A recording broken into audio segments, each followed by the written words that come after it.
আজিৰ এপিছডটো আৰম্ভ হোৱাৰ আগত প্ৰতিশ্ৰুতি আছে মোৰ আপোনালোকৰ আগত।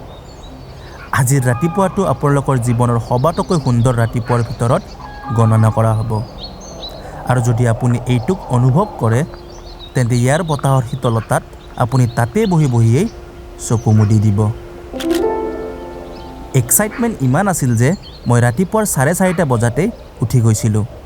যোৱাকালিৰ পৰা ঘৰত ফোন কৰিবলৈ নোপোৱাৰ বাবে মনটো কিবা এটা উখল মাখল লাগি আছিল। কাৰণ চোপ্তা পাৰ হৈ অকণ ওপৰলৈ আহিলেই মোবাইল নেটৱৰ্ক পোৱা নাযায়। ৰাতিটো বৰষুণ দি আছিল আৰু বাবুল দাৰো মাউণ্টেইন ছিকনেছ হৈ আছিল। কিন্তু এতিয়া সি অকণ সুস্থ অনুভৱ কৰিছে। Good morning from Tungnath. আৰু এতিয়া ৰাতিপুৱা 6টা বাজিছে আৰু চাৰিওপিনে ৱেডাৰটো চাওক কেনেকুৱা। এক্সট্ৰিম কোল্ড ইয়াত 1-2 ডিগ্ৰী আছে বোলে। ৰাতিটো মাইনাছত গৈছিলে, এতিয়া 1-2 মান আছে। তথাপিও 1-2 বহুত ঠাণ্ডা। আৰু আমি উঠিয়েই ইয়াতে অলপ লাল চাহ খাব ওলাইছোঁ। আৰু লাল চাহ খাই আমি ওপৰত যাম। টুংনাথ মন্দিৰৰ ওপৰতো 1 কিলোমিটাৰ ওপৰত চন্দ্ৰশিলা পিক। এক্সট্ৰিম কোল্ড ইয়াতে। তো টুংনাথ যিখন গাঁওখনত বেছি ঘৰ নাই, কমচে কম 10-12টামান ঘৰ আছে আৰু 4-5খনমান দোকান আছে। আৰু ইয়াৰ মানে এলিভেশ্যন হৈছে 3680 মিটাৰ চি লেভেলৰ পৰা, মানে 12,000তকৈ বেছি ফিট আছে ওখ। তো এইটো হৈছে ৱৰ্ল্ডৰ হায়েষ্ট শিৱা টেম্পল। তো আজি আমি ভাবিছোঁ প্ৰথমতে চন্দ্ৰশিলা যাওঁ। চন্দ্ৰশিলা গৈ চন্দ্ৰশিলাত অলপমান বহি চন্দ্ৰশিলাৰ পৰা গোটেই হিমালয়ৰ পিকবিলাক দেখা পায়, যেনেকুৱা ত্ৰিশুলি, চখাম্বা, নন্দা দেৱী, নন্দা ঘুটি, কেদাৰনাথ পিক, তাৰপিছত বন্দৰপুঞ্জ, তো এইবিলাক নীলকণ্ঠ, এইবিলাক মানে পাহাৰৰ মানে হিমালয়ৰ পিকবিলাক দেখা পায়, শিখৰবিলাক দেখা পায়। তো সেইবিলাক চাব পাৰিলে চাম। কিন্তু আজি মানে মোৰ চান্স লগা নাই যে দেখা পাম। চাওক এনেকুৱা ৱেডাৰত যে আকাশ খোল খাব, তো এইটো ক'ব নোৱাৰে। যদি আমি তাত একো দেখা নাপাওঁ, তাৰ ওপৰত এটা ভৈৰৱা টেম্পল আছে, ভৈৰৱ বাবাৰ টেম্পল। সেইটোত সেৱা কৰি তাতে এখন মই গামোচা বান্ধিম বুলি ভাবিছোঁ। তো সেইখন বান্ধি সেই তলত আহি আকৌ গৰম পানীৰে গা ধুব লাগিব। ঠাণ্ডা পানীৰে গা ধুব নোৱাৰে, বৰফৰ পানী। আৰু ইয়াতে গৰম পানী পায় 100 টকা পাৰ বাল্টি। তো গৰম পানীৰে গা ধুই আমি আকৌ টুংনাথ মন্দিৰ যাওঁ। টুংনাথ মন্দিৰ গৈ তাত আমি সেৱা কৰিম আৰু আপোনালোকক টুংনাথ মন্দিৰৰ বিষয়ে জনাম। তাৰপিছত আমি তললৈকে গুচি যাম। তো বৰ্তমানৰ চিন এইখিনিয়ে, বেলেগ একো চিন নাই। ঠাণ্ডা বহুত। আৰু আমি চাহটো খাই লওঁ। চাহটো খাই লৈ আমি ওপৰলৈকে ট্ৰেক কৰিম। মুখেৰে ধোঁৱা লাগি মেজিক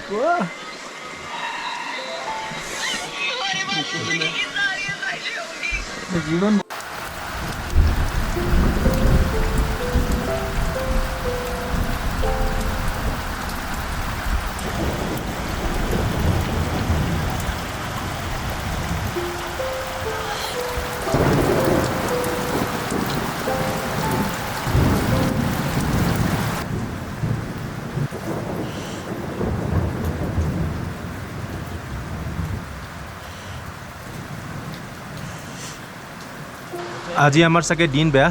আমি চন্দ্ৰশিলা যাব ওলাইছিলোঁ, বৰষুণ দিলে। এনেই ঠাণ্ডা ইয়াত আৰু বৰষুণ। এতিয়াতো চিয়ৰ মাইনাছত গুচি যাব আকৌ। তো বৰষুণটো ৰখালে ৰখি দিওঁ অকণ, তাৰপিছত চন্দ্ৰশিলা যাব পাৰোঁ। নহ'লে গামোচাখন মন্দিৰতে বান্ধিব লাগিব, মন্দিৰত।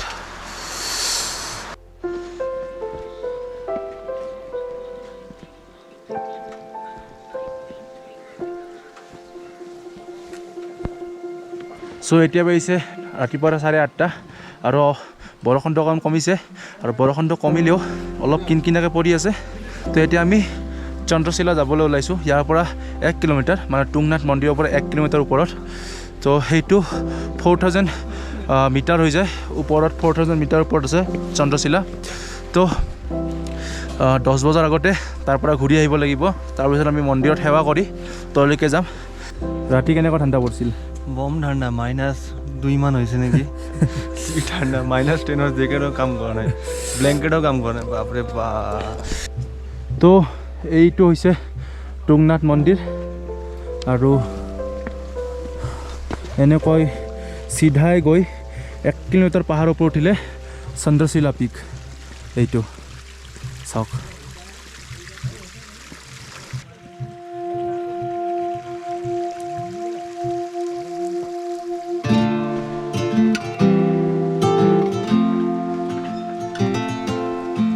আৰু চন্দ্ৰশিলা আহিলে বহুত সাৱধানে আহিব লাগিব, ৰাস্তা একেবাৰে ভাল নহয়। আৰু ইয়াৰ কিনাৰত পূৰা খাই পৰিলে 4-5 কিলোমিটাৰ তলত পৰিব, ইয়াৰ পৰা একো দেখাও নাপায়। তো এনেকুৱা ৰাস্তা, তথাপিও আমি ট্ৰেক কৰি আছোঁ।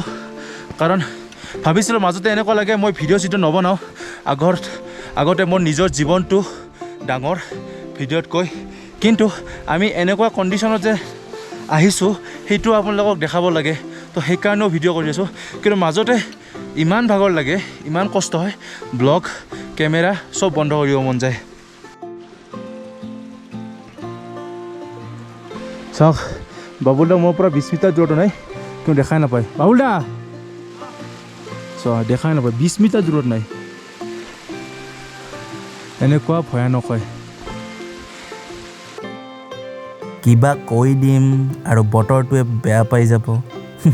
এই ৰাস্তা ইমান সুন্দৰ যে বৈৰাগীৰ মুখত শব্দই নাই, কিন্তু লোভ এনেকুৱা আছিল যে মনে কৈ আছিল দেখি যাওঁ এবাৰ বৰফেৰে আৱৰা হিমালয়খন, তো জয় কাৰ লগাই দিওঁ ভোলেনাথৰ। কিন্তু ভাবিলোঁ নিজৰেই দেশ হয়, ভাল বতৰত মনা উঠাম আৰু আকৌ এবাৰ আহি উঠি যাম এইখন পৰ্বতত। তো যি নাই পোৱা সেইটোৰ আশা কৰি লাভ নাই, আৰু যি আছে তাৰেই সম্পূৰ্ণ মজা লৈ লোৱা যাওক। তো দিল থাম কাৰ বেঠিয়েগা, আজি আপোনালোকক ডাৱৰৰ প্ৰেম লীলা দেখুৱাম। এইটো দেখছা না? হা দেখছা না এইটো মন্দিৰটো? বাবুল দা বেছি নাই আৰু, জলদি। আৰু এইপিনে আকাশ খুলি আছে লাহে লাহে। ভোলানাথ বাবাই অলপ কৃপা কৰক আৰু আমাক গোটেই তেওঁৰ হিমালয়ৰ দৰ্শন দিয়ক। বেছি দূৰ নাই আৰু।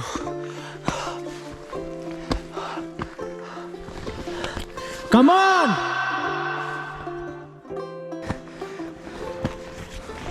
সেইকাৰণে কৈছিলোঁ ইয়াৰ পৰা পৰিব লাগিলে কি অৱস্থা হ'ব।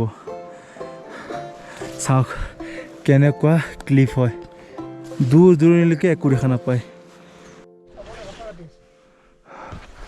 ৰাস্তা চাওক কিমান বেয়া, আৰু লাষ্ট পেচ তাত আছে চন্দ্ৰশিলা।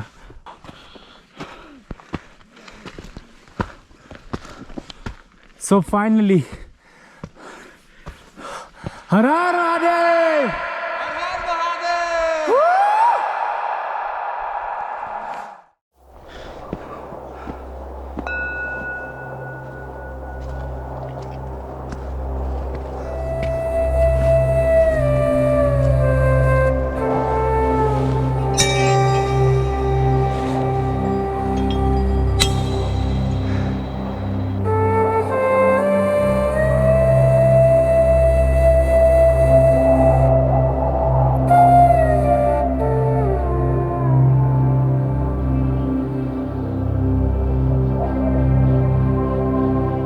কি বিচাৰিব পাৰে মানৱ জাতিয়ে নিজৰ ৰাতিপুৱাটোৰ পৰা হিয়াতকৈ বেছি। এয়া দেখিতো ইয়াৰ আনকি মৃতসকলেও হাৰ পাই যাব। বিউটিফুল।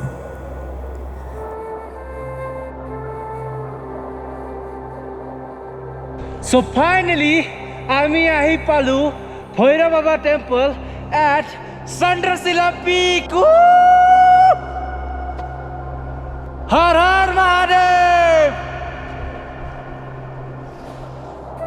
So আপোনালোক নহ'লে মোৰ এইটো সপোন কেতিয়াও পূৰণ হ'ব নোৱাৰিলে হয়। মই এতিয়া আছোঁ ৱৰ্ল্ডৰ হায়েষ্ট শিৱা টেম্পলৰো ওপৰত চন্দ্ৰশিলা পিক। চাওক চাৰিওপিনে অকল মেঘ,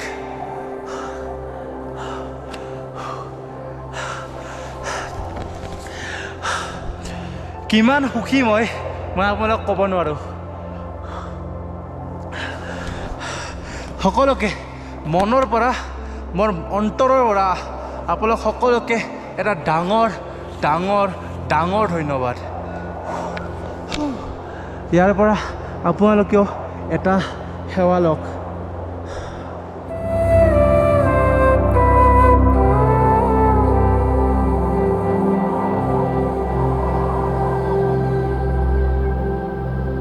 কেনেকুৱা ফিলিং?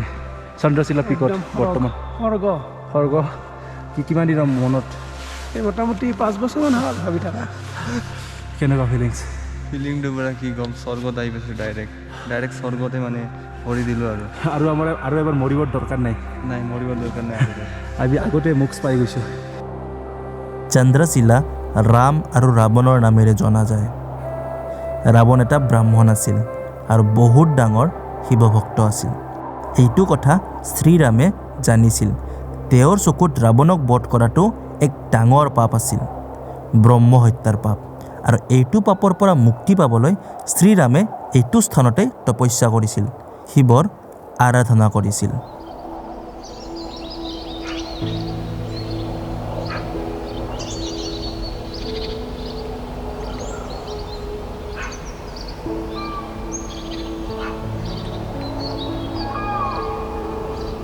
এইখন স্থানত এটা শক্তি আছে যিটো তোমাৰ অনুভৱ হ'ব যে তোমাতকৈ ডাঙৰ কিবা এটা আছে য'ত তুমি হাত জোৰ কৰিব পাৰিবা মূৰ দোৱাব পাৰিবা আঁঠু কাঢ়িব পাৰিবা য'ত তুমি নিজক সম্পূৰ্ণ সমৰ্পণ কৰিব পাৰিবা য'ত তুমি সেই প্ৰতিটো পাপৰ ক্ষমা খুজিব পাৰিবা যি হয়তো তুমি কাকো ক'বলৈও নোৱাৰা কিন্তু তুমি জানা যে সেইটো তুমিয়েই কৰিছা য'ত এখনি আইনা আছে যিখনত তুমি নিজকে চাব পাৰিবা নিজক পঢ়িব পাৰিবা আৰু সেইটোৱে হৈছে ভগৱান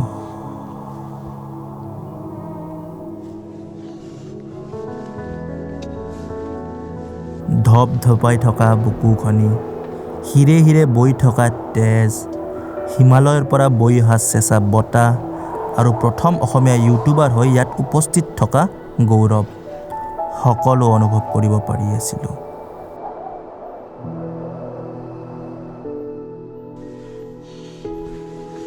জয় অসম ইয়াত বহি বাবুলদা আৰু তপনৰ লগত কথা পাতি এইটোকে ফিল কৰি আছিলোঁ যে মূল কথা যদি কোৱা হয় তেন্তে নিজৰ ভিতৰতেই ৰাম আৰু ৰাৱণ বিৰাজ কৰি আছে আৰু আপোনাৰ প্ৰতিটো চিন্তাত প্ৰতিটো ডিচিশ্যনত দুয়োজনৰে শব্দ গুঞ্জৰিত হৈ থাকে কেতিয়াবা ৰাম জিকে তো কেতিয়াবা ৰাৱণ কিন্তু সুখ আপুনি শ্ৰীৰাম জিকিলেহে পাব আৰু যেতিয়া ভিতৰৰ ৰাম জিকে তেতিয়া বুজিব যে আপুনি আপোনাৰ মূল আপোনাৰ ইগ' আপোনাৰ ৰাৱণক হৰুৱাই দিছে উঠাটো যিমান টান আছিলে নামাটো তাতকৈ দুগুণে টান শ্লিপ খাব লাগিলে চাওক ক'ত যাম পূৰা চম্ভালি আৰু পূৰা পানী আহি আছে যে শ্লিপাৰী হৈ গৈছে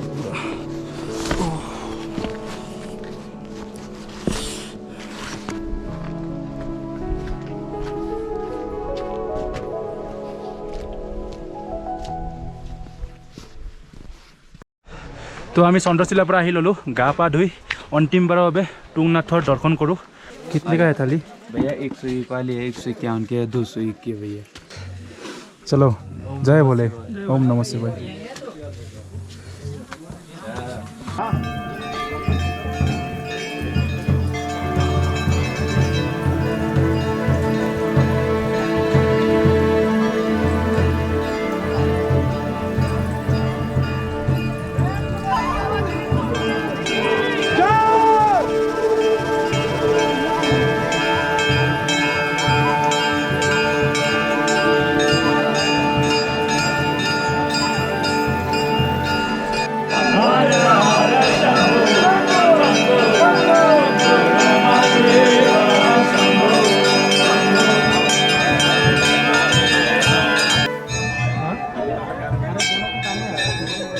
নন্দীজীক ভোলানাথৰ আটাইতকৈ ডাঙৰ ভক্ত বুলি কোৱা হয় আৰু এইটো কাৰণেই পৌৰাণিক শিৱ মন্দিৰবোৰৰ সন্মুখত আপুনি সদায় নন্দীজীৰ প্ৰতিমা দেখিবলৈ পাব তো মহাদেৱক লগ কৰাৰ আগত আপুনি নন্দী মহাৰাজক অৱশ্যেই প্ৰণাম কৰিব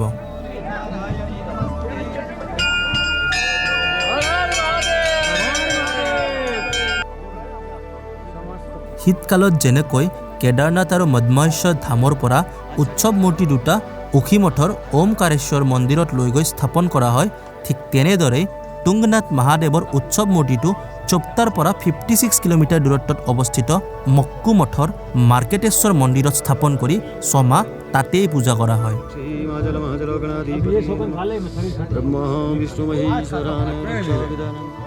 টুংনাথ চন্দ্ৰশিলাৰ ট্ৰেক গোটেই বছৰ ধৰি চলি থাকে। যদি আপুনি বিচাৰে তেন্তে উইণ্টাৰ্ছত ইয়ালৈ আহি স্ন'ফলৰ মজা ল'ব পাৰে আৰু টুংনাথ মহাদেৱৰ দৰ্শন কৰিব মক্কুমত যাব পাৰে। তো আমি টুংনাথ বাবাৰ দৰ্শন কৰি তললৈকে নামি আহিলোঁ আৰু তললৈকে আহিবলৈ বেছি টাইম নালাগে। আমি কমচে কম আধা ঘণ্টাতে 1.5 কিলোমিটাৰমান আহিলোঁ। বহুত ফাষ্ট আহিব লাগে কাৰণ ষ্টিফ হয়, ভৰিখন অট'মেটিক গৈ থাকে, গ্ৰেভিটেশ্যন ফ'ৰ্চে টানি লৈ থাকিব। তো এয়া আছিল আমাৰ টুংনাথৰ যাত্ৰা। টুংনাথ বাবাক দৰ্শন কৰিলোঁ, বহুত দিনৰ আশা পূৰণ হ'ল। পৃথিৱীৰ আটাইতকৈ ওপৰত থকা শিৱ মন্দিৰটো। তো যদি ভিডিঅ'টো ভাল লাগিছে দেন ভিডিঅ'টো লাইক কৰিব, কমেণ্ট কৰিব আৰু আপোনালোকৰ বন্ধুসকলৰ লগত শ্বেয়াৰ কৰিব নাপাহৰিব। আৰু এটা কথা ক'বলৈ মই পাহৰিয়ে থাকিলোঁ। এই যে পাহাৰখন দেখিছে এইখন হৈছে ৰাৱণশিলা, য'ত ৰাৱণে তপস্যা কৰিছিল।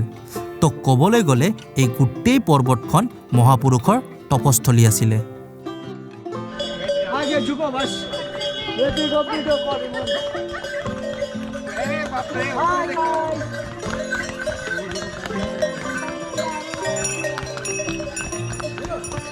আমি এতিয়া টুংনাথৰ পৰা নামি চোপতা পালোঁ, য'ৰ পৰা আমি ষ্টাৰ্ট কৰিছিলোঁ টুংনাথৰ যাত্ৰা। এতিয়া আমি চোপতাৰ পৰা ৰাঞ্চি ভিলেজ যাই আছোঁ, কাৰণ আমি 2 নম্বৰ কেদাৰটো কৰিব আছিলে, কিন্তু আমাৰ ৰাস্তা বেয়া হৈ থকাৰ কাৰণে আমি 3 নম্বৰটো আমি চুজ কৰিছিলোঁ আগতে কৰিম বুলি। এতিয়া আমি চোপতাৰ পৰা ৰাঞ্চি ভিলেজ যাই আছোঁ আৰু আমাৰ ৰবীন আৰিয়ান ভাইয়া গাড়ী লৈ আহি ৰখি আছে। তো আমাৰ টুংনাথৰ পৰা নামি আহোঁতে বেছি টাইম নালাগিল। উঠোঁতে আমাৰ যেনেকুৱা 5 ঘণ্টা লাগিছিলে, নামি আহোঁতে 2 ঘণ্টাত আমি নামি আহিলোঁ, কাৰণ ৰাস্তাটো বহুত ষ্টিপ হয়, নামি আহিলে বহুত স্পীডত আহিব পাৰিম। এতিয়া আমি লাঠিবিলাক যে আছিলে লাখুটিবিলাক ঘূৰাই দিলোঁ, আৰু লাখুটিবিলাক ঘূৰাই দিলে আপোনাক 20 টকাকৈ ঘূৰাই দিব। তো এনেকুৱা 50 টকা লয় এডালত, কিন্তু আপুনি যেতিয়া ঘূৰাই দিব সিহঁতক ৰিটাৰ্ণ কৰিব, তেতিয়া আপোনাক 20 টকা ঘূৰাই দিব ৰিটাৰ্ণ। এতিয়া আমি যাই আছোঁ আৰিয়ান ভাইৰ ওচৰত, সি গাড়ীখন লৈ ৰখি আছে। তাৰপিছত আমি চোপতাৰ পৰা ৰাঞ্চি ভিলেজ যাম। ৰাঞ্চি ভিলেজত ৰাতিটো থাকি কালি আমি ৰাঞ্চিৰ পৰা মধ্য মহেশ্বৰৰ ট্ৰেকটো আৰম্ভ কৰিম। জেলেবি কিতনে কা ভैया? 30 रुपये 100 ग्राम। 100 ग्राम दीजिए। 100 ग्राम खाऊंगा। ग्लूकोज बूस्ट करना है, बहुत चल के आए पैदल।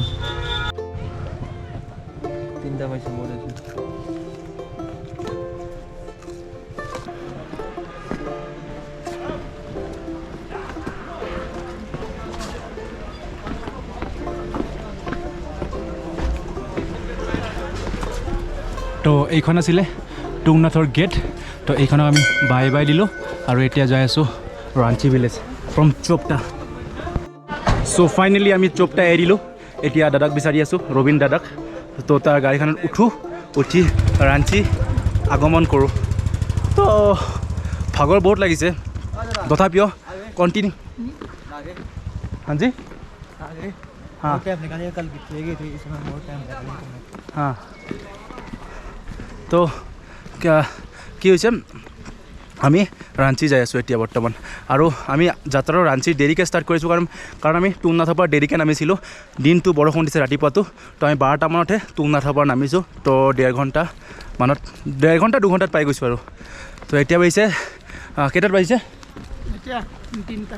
এতিয়া বাজিছে 3টা, আৰু 3টা বজাত আমি চোপতা এৰি ৰাঞ্চিলৈকে গৈ আছোঁ।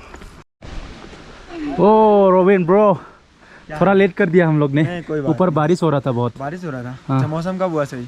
अभी हम लोग 12 बजे जब मौसम खुला तभी निकल आए। बहुत बढ़िया, बहुत बढ़िया। बाकी कैसा रहा मंदिर? एक क्लास मस्त बढ़िया, ना? मस्त है। ये उत्तराखंड है भाई, देवभूमि है। तो जन्नत देख लिया? जन्नत देख लिया, चंद्रशिला भी गया, फोटो भी खिंचवाया। और हम लोग का बैग कहाँ है? बैग वहाँ दुकान में है। और आपका गाड़ी? गाड़ी भी आगे गई है। बढ़िया। अभी रांची कब तक पहुँचेंगे? टाइम हो रहा है अभी 4-7 बजे तक पहुँच जाओगे। 7 बजे। তো 3 ঘণ্টামান লাগিব ৰাঞ্চি পাবৰ কাৰণে। আৰু ৰাঞ্চিত আজি ৰাতিটো ষ্টে কৰিম, আৰু তাৰপিছত ৰাতিপুৱা আমি মধ্যমহেশ্বৰৰ ট্ৰেকটো আৰম্ভ কৰি দিম। তো আমাৰ বেগবিলাক ইয়াতে থৈ গৈছিলোঁ, তো বেগবিলাক লৈ যাম।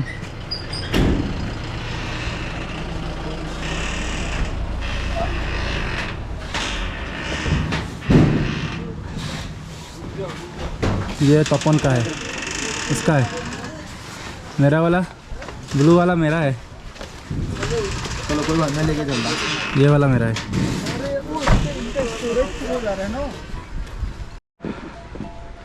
সো বাই বাই চোপটা ফৰ নাও বদ্ৰীনাথৰ কাৰণে আহিলে আৰু ইপিনে যাব লাগিব ইপিনে বদ্ৰীনাথ যায় গোপেশ্বৰ হয় তো বৰ্তমান আমি 3 নম্বৰটো কৰিলোঁ 2 নম্বৰটো কৰিব গৈ আছোঁ এইপিনে তাৰপিছত আকৌ এই চোপটাৰে যাব লাগিব গোপেশ্বৰ হয় বদ্ৰীনাথ আৰু আহিম এবাৰ বৰ্তমানৰ কাৰণে বাই বাই আৰু এতিয়া বৰষুণ দিছে আমি সোনকালে গাড়ীত সোমাই যাই লওঁ